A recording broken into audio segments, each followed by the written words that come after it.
Here on a Super Bowl Sunday. Gale has assured me that we will be out in time to get home, watch at least an hour of pregame, and get to kickoff.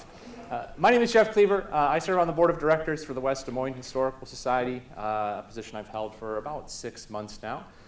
For those who are not aware, it is a very exciting time for the West Des Moines Historical Society, as we are part of the Legacy Woods Project, where we're hoping to enhance what we do as a historical society and offer people in terms of what they can learn about West Des Moines history, the Jordan House and far beyond into our history in West Des Moines. Today, we are learning a little bit more about that West Des Moines history as Gale Brubaker, who is our executive director, is going to do her session Exploring Our Past, which will focus on the immigrant and refugee history of West Des Moines, and I'll let her speak more about that. But before we bring up Gale, I just want to thank our friends at the library for hosting this event. This is a wonderful space. If you have been to the Jordan House, it is a beautiful house. It is not set up for things like this. So this is great that we are able to partner with them on events like this, and hope that we see you all out at the next Iowa Files session in March. But with that, I'll turn it over to Gale for our session. Gale. Thank you, Jeff. Oh, no. Oh, stop. Your check's in the mail. First, I want to apologize to anybody who's here expecting to learn more about the Underground Railroad in Iowa. Unfortunately, due to circumstances beyond our control, both the historical societies and our scheduled presenter, we have had to postpone, not cancel, postpone that event. We will announce a new date for the event on our website and our social media and in an e-newsletter. So if you're not signed up to be on our newsletter, there's a sign-up sheet in the back. In the meantime, we invite you to visit the historic Jordan House Museum. Public tours are offered every Friday and Sunday, 11 a.m. and 1:30 p.m. This tour provides a unique opportunity to walk in the footsteps of history and gain a deeper understanding of the Underground Railroad. The Jordan House is not only a testament to the bravery of freedom seekers, but also to the unwavering commitment of the families like the Jordans who dedicated themselves to the fight for this fundamental human right. Another fundamental right is your right to vote. So in the back, we do have a nonpartisan group making sure that everybody is registered to vote. Did you know that last week, 183,000 Iowans were removed from voter rolls? Check your voter registration. Was that correct? It was Iowans? Yeah. Check your voter registration. Make sure that you are eligible to vote in all the upcoming elections. So,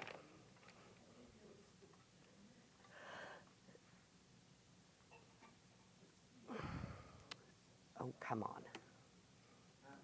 Why does this always work when no one is here? All right, so I think this was a pretty apropos quote, given what we are discussing and what the mission of the West Des Moines Historical Society is, which is we are a volunteer-based organization, so volunteers like Jeff, like Allison, our other board members who are here, really are passionate about community enrichment and understanding where we've come from and where we're going in the future.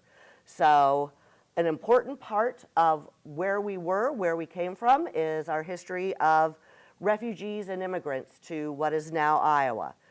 It's hard to believe, but indigenous people, many of them were the first refugees. There have been indigenous peoples living here for 10,000 plus years, but many of these tribes originated further east. But as the white folks came in, they were pushed west, and this is a map from the 1700s where there were already these tribes, which don't have a great representation right now in Iowa.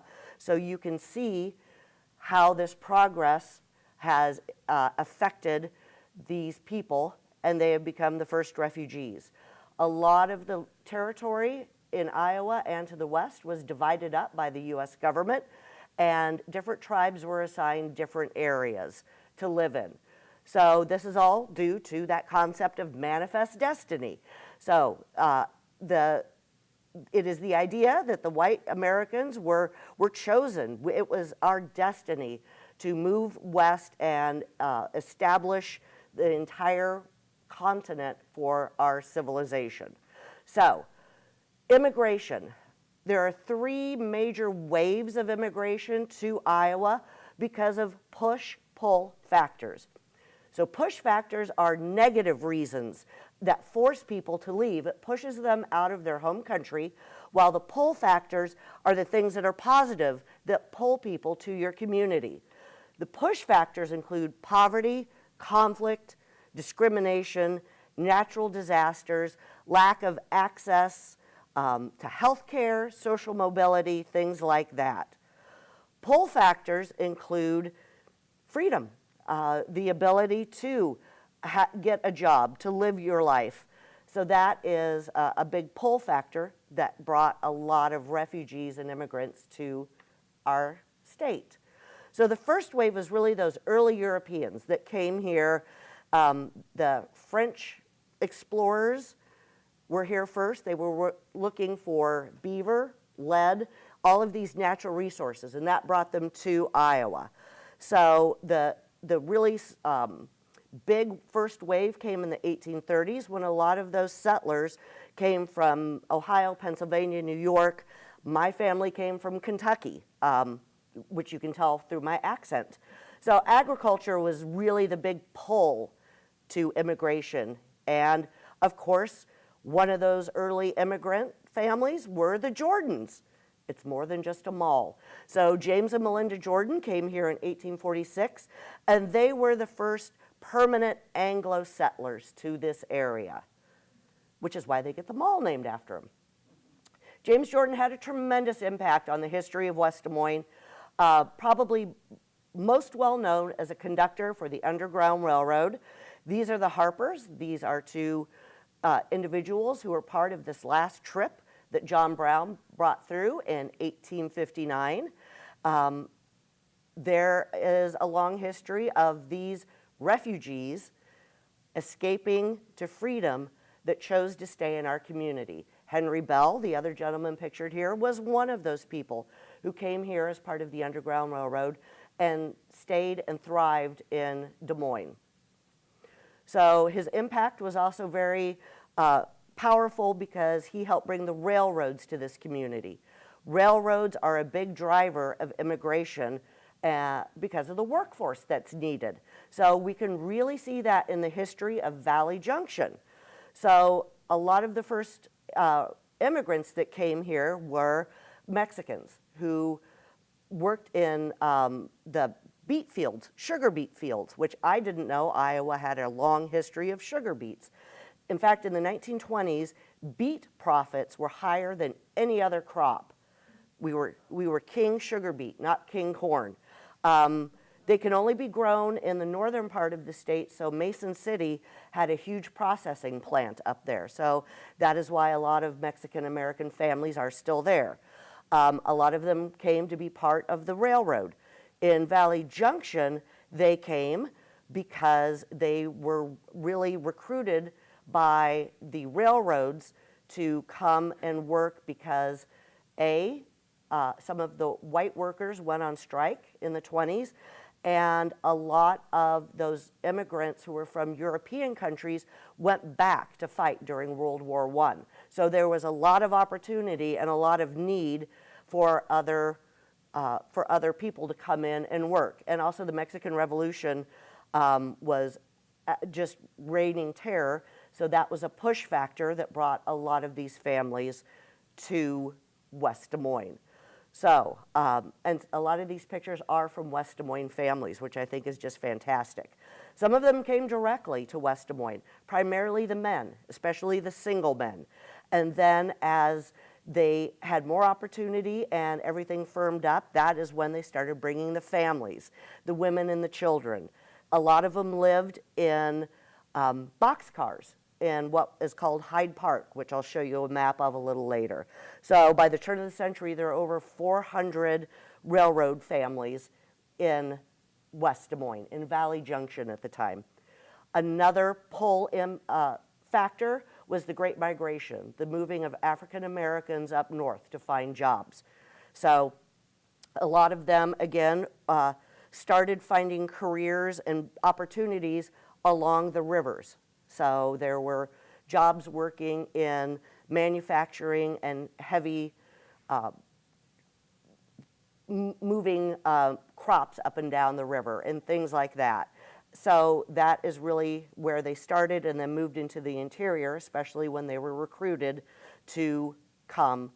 And Valley Junction, the superintendent, R.C. Hyde, really pushed to have these immigrants come to our community. So they lived in what was called Hyde Park. So you can see on the map, it was south of the railroad yards, and a lot of buildings were put in the Penn-Dixie parking lot. One of those people who came here was a gentleman named Gilbert Roca. He came here when he was 9 years old. So we have an interview in our files that Gilbert gave in the early 80s talking about what life was like when he was here. It was a very tightly knit community. Everybody was in this kind of the same book, the same situation. So there were a lot of African Americans, Mexican Americans, Serbians, Italians, Croatians living in this neighborhood. And there was a concentrated effort to give them housing and parks, a quality of life. Another family that, if you don't know about, you darn well should, are the Long family. African-American family that came here in very early 20s, are still here, and their descendant, Vicki Longhill, is doing amazing things with Taste of the Junction to preserve and celebrate the memories of those who lived here. So that's at the Eddie Davis Community Center at 1312 Maple Street, a portion of which was named in honor of her parents, John and Barbara Long, as the honorary roadway. So there is a museum there that is well worth your time. The second wave of immigration, this was really a push.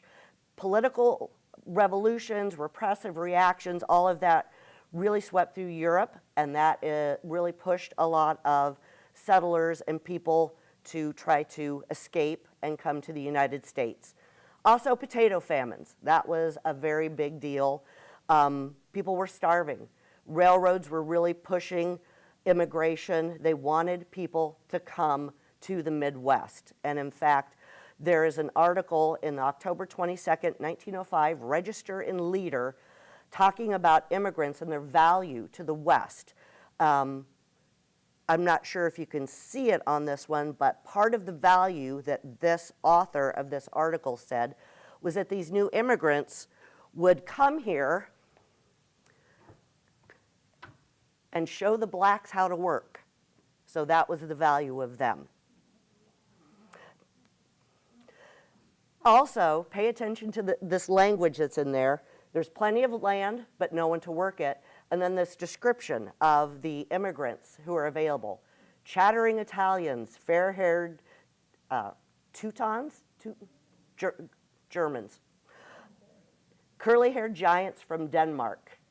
So, pretty positive language, isn't it? These are people who you want in your community because they're here, they're going to work, they're going to show those other people what good hard work really is. So, awesome. So the state of Iowa created a Board of Immigration in 1870. So they picked out these areas, these regions where they wanted to attract more settlers.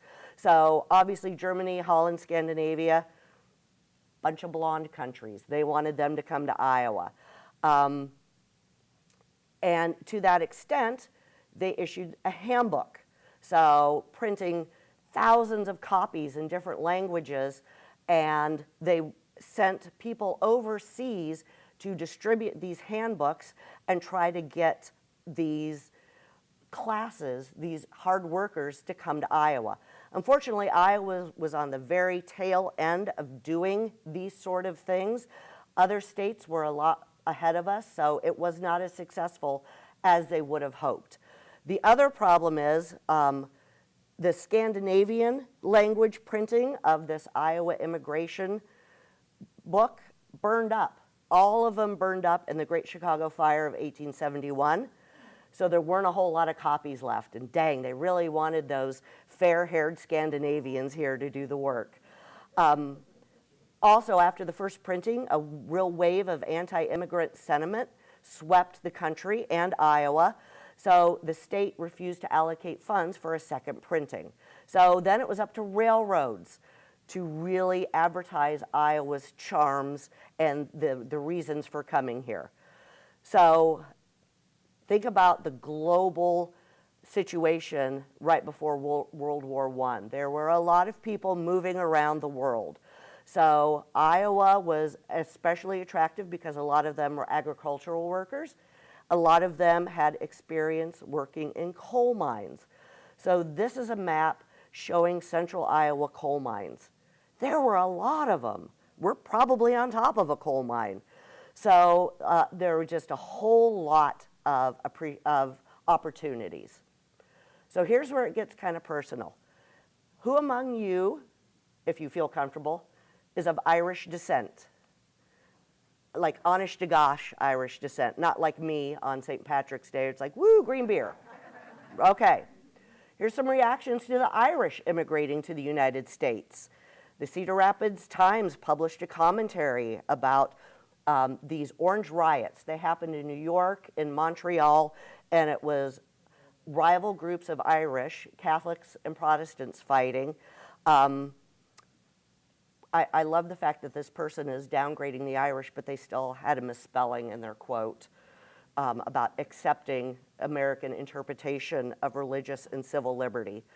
So remember back when I said the description of the other people who were coming here, they were chattering and fair-haired and giants. What did they say about the Irish? This is a Harper's Weekly cover drawn by Thomas Nast, who was a very famous cartoonist. That is Lady Liberty, who has been attacked by an Irish miscreant, and she is strangling him, and he's dropped his knife. The second illustration is by an unknown artist, but it perpetuates the narrative that was going around at the time that the Irish were a different race than other people. So this is 1899. So you can see there's Anglos, Negro, and Irish. So it wasn't just the Irish. Do we have anybody here of German descent? Okay, well, you know, really that anti-German rhetoric really started heating up during World War I. Yeah, it was, and in fact, Iowa grabbed the spotlight because our then governor, William Harding, issued what became known as the Babel Proclamation. This proclamation said you could not speak any language but English in public.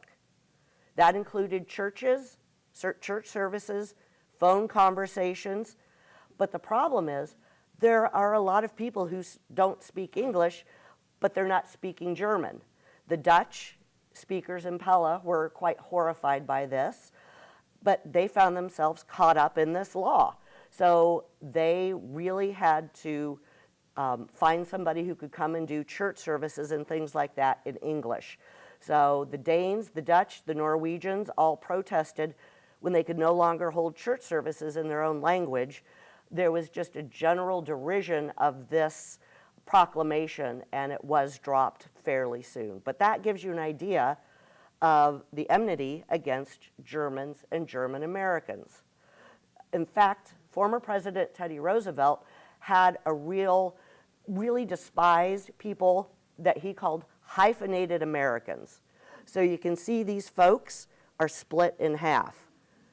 You've got an American and a German and a British person. I think a lot of us now take pride in our heritage, and we are German American, Irish American. Teddy Roosevelt thought that this was a really horrible thing. He said, such people have no place here, and the sooner they leave, the better. Uncle Sam is turning his back on hyphenated Americans. And in fact, the rhetoric got so kind of political and strong during World War II against Germans, they had to change the names because sauerkraut, that's a German word, and we're not going to eat that, so we've got Liberty cabbage. Hamburgers are Liberty sandwiches, and dachshunds, Liberty pups. So that just totally changed. It seemed a little ridiculous. Well, this is a menu from the Congressional Congress in 2003. This is when France opposed the U.S. invading Iraq. And there was this widespread condemnation of France. So they changed the name from French fries to freedom fries. The more things change, the more they stay the same, right? So this third wave that came and is continuing today was really encouraged by the late, I say great, Governor Robert Ray. He reacted to an international need with Thai Dam and other refugees after the Vietnam War. You know, these are the people that helped us during the war. They fought on our side, and they were going to be slaughtered after the Vietnamese War. So he created the Bureau of Refugee Services in 1975, and the first 300 Thai Dam refugees arrived that year. Does anybody remember them coming or what that was like? Communities were pretty welcoming, I have heard. Does that kind of fit your memory? Yeah. Governor Ray really put out a call to social organizations and churches. We've got to welcome these neighbors. They are coming here with basically the clothes on their back and nothing else. Where are they going to live? How are they going to learn English? And communities got together, and it sounds like it was frankly amazing. They found apartments and houses and put food in there for them and took them around for English lessons, for doctor's appointments, things like that. It sounds like it was an absolutely welcoming time in Iowa's history. Since then, refugees have continued to arrive. We're still an official resettlement zone for refugees. So we've got Cambodians, people that came from Hungary, the Sudan, Burma, and many other countries, and most lately, Afghanistan and the Ukraine because of what is happening there. They are on pause right now, but these, I think everyone should know what the situation is when a refugee comes to the United States and comes to Iowa. They are not guaranteed a job. They are not given $10,000 at the airport, as I had somebody tell me once. President Obama, then President Obama, did not meet every refugee and give them $10,000 in cash. They come here, many times not knowing the language, often have spent a decade or more in a refugee camp, and they've got to find a job, learn to speak enough English, learn the bus schedules, all of that in 30 days because they have to start paying back the expense for their flights. So our community has been very welcoming, but there are some really major issues with them coming here as far as support. So when they come here, what sort of impact do they have? Well, in West Des Moines schools alone, more than 70 languages are spoken. As of 2021, 8.11 of Des Moines, West Des Moines, Iowa residents were born outside of the United States. That's a lot of people. The top 3 countries that are represented, Mexico, which makes sense because of the workers who are here. India, a lot of that is through STEM, physicians, things like that, in Vietnam. And that is one of those push groups. The impact, economic impact in central Iowa is quite significant. So the latest figures I could find, that they are 7.9% of the Des Moines area population and have a $1 billion in spending power. That means they have disposable income to spend back in the community. A lot of these immigrants and refugees are entrepreneurs. They are the original pull yourself up by the bootstraps kind of people. So our population is growing. Foreign-born residents contributed $3.2 billion to the metro's economy. That's in taxes, that's in spending. It's a pretty significant impact. And beyond all the financial impact, there's a cultural impact that they are making as well. So my husband grew up in Des Moines, and when he grew up, Taco John's was pretty darn exotic. And there were no Korean restaurants, no Asian restaurants, so I'm glad that we have these folks coming in. A significant portion of Iowa's residents are foreign-born. About 2.9 of our U.S.-born residents live with one immigrant parent. So a lot of times these children and grandchildren are doing their own work, and also they are being the family's translators. They are trying to be a bridge between the older folks who can't learn our language very easily. I don't know if anybody's tried to learn a new language when they're 50. It's hard.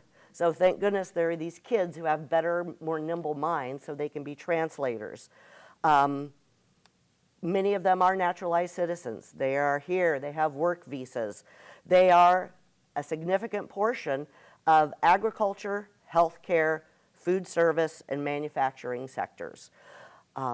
If you look at the population of workers in care facilities, a significant portion of them are foreign-born or first-generation immigrants or refugees. So, significant spending power, significant impact, and I just think it's something that we should all know a little bit more about. And I think I whipped through that pretty fast, didn't I? Which is okay, because Jeff wants to get home. Does anybody have any questions about anything or any comments? Yeah. Gale, I was just, I'm Allison, I'm a member of the board, but will you speak to some of when we had the naturalization ceremonies at the Jordan House and what it took to get to that point for them?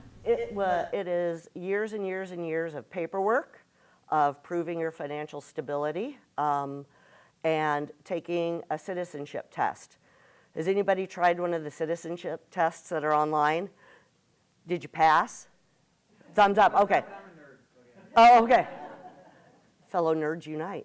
But I don't know that I could pass. So if you want to give yourself kind of a test, go look up one of those citizenship tests. And they have to do that. They have to make sure that they are ticket-free, crime-free, which of course makes sense. But at one of the last naturalization events we had, unfortunate woman got a speeding ticket. She was 15 miles over the limit in Dubuque, and they discovered it the morning that she was going to become a naturalized citizen. So I spent more time on the phone trying to get this ticket paid off so she could become a citizen. Unfortunately, they don't do them at the Jordan House anymore because we just don't have the space in the front yard. But I hope someday they come back. This is an amazing opportunity where a judge comes in and they swear to uphold the Constitution and all the laws of the United States and follow no king or potentate from their home country. A lot of them wear their traditional outfits, which are beautiful. We got nothing on that. Men's tuxes are so boring when you compare them to other societies' fancy wear. But it is this incredibly moving family opportunity to come together and share, and they are so incredibly proud of becoming Americans that they have fought for years, and sometimes it's decades. A lot of countries have a quota system, so it is not as simple as, hi, I'm in the Sudan. I'm going to be killed because I'm a Christian. I think I'll go to the United States. It is a very long, difficult road, and restrictions keep the numbers of people down. Sort of like after World War I, there were restrictions on different European settlers who could come here. So that is why Mexicans were brought to work on the railroads. So these things have a very long-lasting impact. So, anything else? Yes, ma'am. I don't know how many greats. Grandfather came here in 1848 from somewhere somewhere out east. We didn't have land given away as part of the Homestead Act, did we? I mean, how did people get land here who came in from the eastern United States? We did, and that's part of the reason why the Jordans came here. Jeff probably knows some facts better than I do of how much it was per acre, but the Homestead Act was a big grower of immigrants.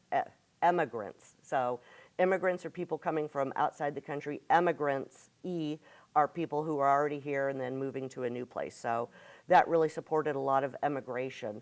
And the Homestead Act was kind of unusual because it allowed freed enslaved people and women to also own property. So that was pretty darn radical. So it was a large driver. And then as railroads started to expand, having a railroad in your town meant the survival of your town. How many little towns died because of politics or geography? The railroad was 10 miles away instead of right through your community.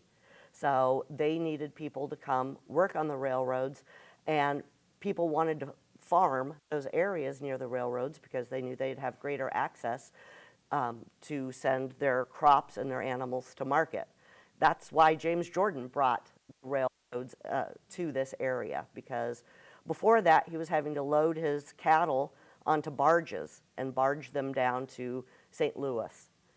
This way, when you have a railroad spur in your backyard, it's a heck of a lot easier, isn't it? So that is really why a lot of railroad spurs and a lot of railroads and land became so valuable. Oh, yes. Well, just on the Homestead Act, do you have any idea what time span Iowa land in Iowa was available to people because of the Homestead Act? I could Google it. I don't know how long that went on. I'm familiar with it, but I don't know how long it went on. Jeff, you're a historian. Do you have anything to add? I'm pretty sure the Homestead Act is passed during the Civil War, I think. And I think it is passed during the Civil War because there's no Southern legislatures in the Congress at that point in time. So Southern states did not want to pass a Homestead Act because that opens up land for free labor, and they are not interested in free labor, they are interested in slave labor. So without those Southern legislators in Congress, they were able to pass the Homestead Act, open up all that free territory for free labor to go and have land and access it there. I don't know how long they continue to homestead. I don't know if that goes into the 1890s, I'm not sure how far forward it goes, but there's a lot of legislation passed during the Civil War that had been bottlenecked up. The Transcontinental Railroad is another example. That without the Southern legislators in Congress, they were able to get all that stuff passed and opened up. Sorry, I'm Googling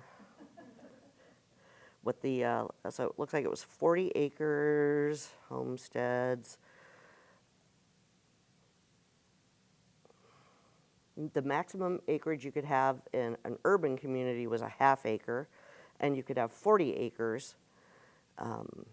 So I would say you can. The act was repealed in 1976 Yeah. by the Federal Lands Policy and Management Act. But homesteading was allowed in Alaska until 1896. Now that is Google's AI answer, so take that for what it's worth. But that's probably. What? AI is perfect. So yeah, it had significant impact on Iowa. 1976.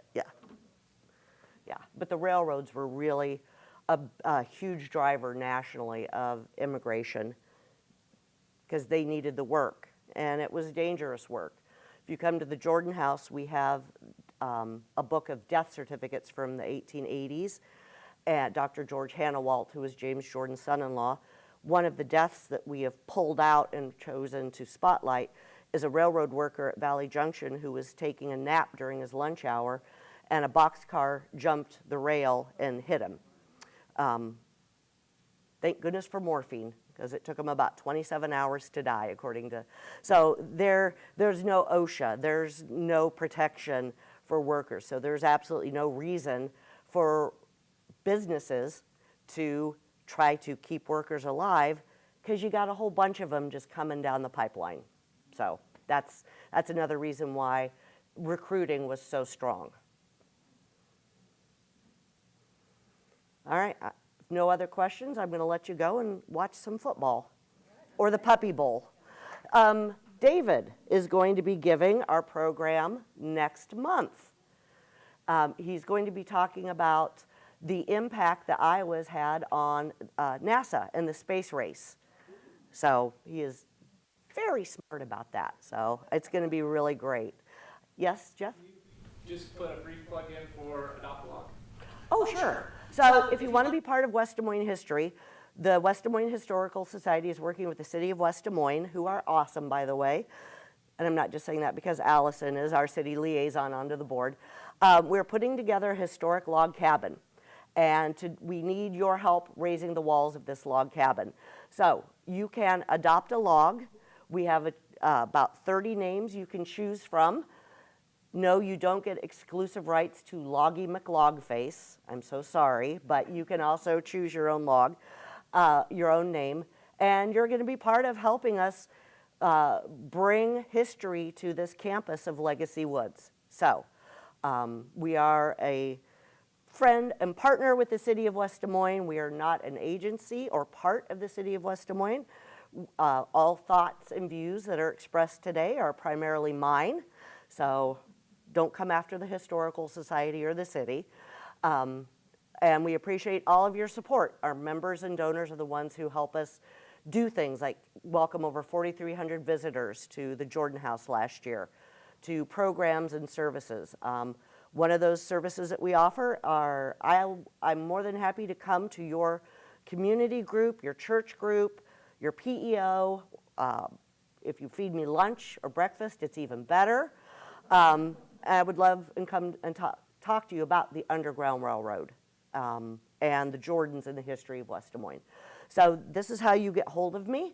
Please give me a yell if you have any questions or would like to book an opportunity for me to come and speak to your organization. It's absolutely awesome. And Do you ever speak in schools? I do. We really like to get, and I'm more than happy to. A lot of times we really try to get the kids to come to the schools or come to the Jordan House because, I mean, we say walking in the footsteps of history. John Brown, the abolitionist, walked on the floorboards of the Jordan House. But yes, we're all about education. That's the #1 thing in our mission. So I will come to schools. Basically, you got to beat me off with a stick to keep me away. I want to come and share these stories with you. And the stories are just going to get more complex and more interesting as we plan in the future to build a new Heritage and History Center. So it will get the Underground Railroad exhibit up out of the basement. We'll be able to expand it, do more about the freedom seekers, actually offer the opportunity for Indigenous people to tell their story. But until that happens, watch our Facebook, our social media, and our website. We have a 3D virtual scan of all 3 floors of the Jordan House that we're going to be putting up so you can take a virtual tour of the house anytime. Best of all, you don't have to download an app for this or any of that other stuff. Totally free. So right now the scan is done and we are just putting those information points. So if you want to learn more about the Chickering Piano Company, you will click on a point and you will have a world of information at your fingertips about the Jordan House, then eventually the Bennett School, and then eventually and the log cabin, and who knows what else, because we own a camera now, so we're going to just go crazy with West Des Moines history. So we are continuing to do everything we can to guarantee that you will have access to this information, regardless. If you can't get down to the basement, we're going to bring the basement to you. So please consider coming to a tour on, again, Friday or Sunday. Tickets are for sale online, and we've kept our ticket prices at $5, thanks to donors and supporters. So thank you all if you're a member, because you're helping us to continue to preserve history and educate. All right, go forth in football.